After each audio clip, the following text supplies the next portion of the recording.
बड़े बड़े TV channels की तरफ से शेड्यूल था कि बहस होनी है पोल्यूशन पे। टेलीविजन चैनल्स ने प्रोमो भी चला दी कि रात को दिल्ली के प्रदूषण पर बहस है, मगर उनके ऊपर ऐसा दबाव आया कि चैनलों ने प्रदूषण की डिबेट को ड्रॉप कर दिया। तो कल रात से ही मैंने ये ट्वीट किया था और कल रात से ही हम ये बात मान रहे हैं कि भारतीय जनता पार्टी प्रदूषण के ऊपर अब कुछ बोल नहीं पा रही है। भारतीय जनता पार्टी की समस्या ये है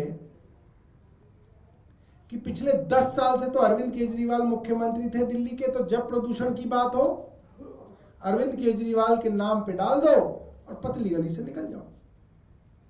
अब समस्या ये है कि अब अरविंद केजरीवाल है नहीं, तो अब लोग पूछ रहे हैं भाई लखनऊ में प्रदूषण क्यों है, मोदी जी के अपनी संसदीय क्षेत्र वाराणसी में प्रदूषण क्यों है, पटना में प्रदूषण क्यों है, योगी जी के राज्य में नोएडा में प्रदूषण क्यों है, सैनी जी हरियाणा में भारतीय जनता पार्टी की सरकार चल रही है 15 साल से, वहां गुड़गांव में फरीदाबाद में प्रदूषण क्यों है, गाजियाबाद में प्रदूषण क्यों है इतना।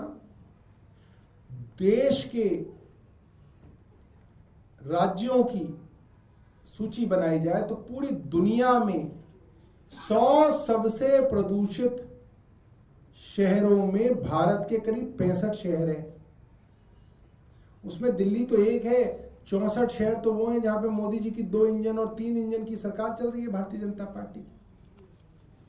तो अब समस्या ये है कि अब लोग भारतीय जनता पार्टी और प्रधानमंत्री से सवाल पूछ रहे हैं कि भाई आप 11-12 साल से हो सत्ता में, आप कर क्या रहे हो।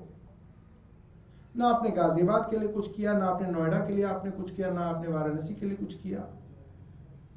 तो अब प्रदूषण की बहस को डाइवर्ट करने के लिए भारतीय जनता पार्टी कोशिशें कर रही है।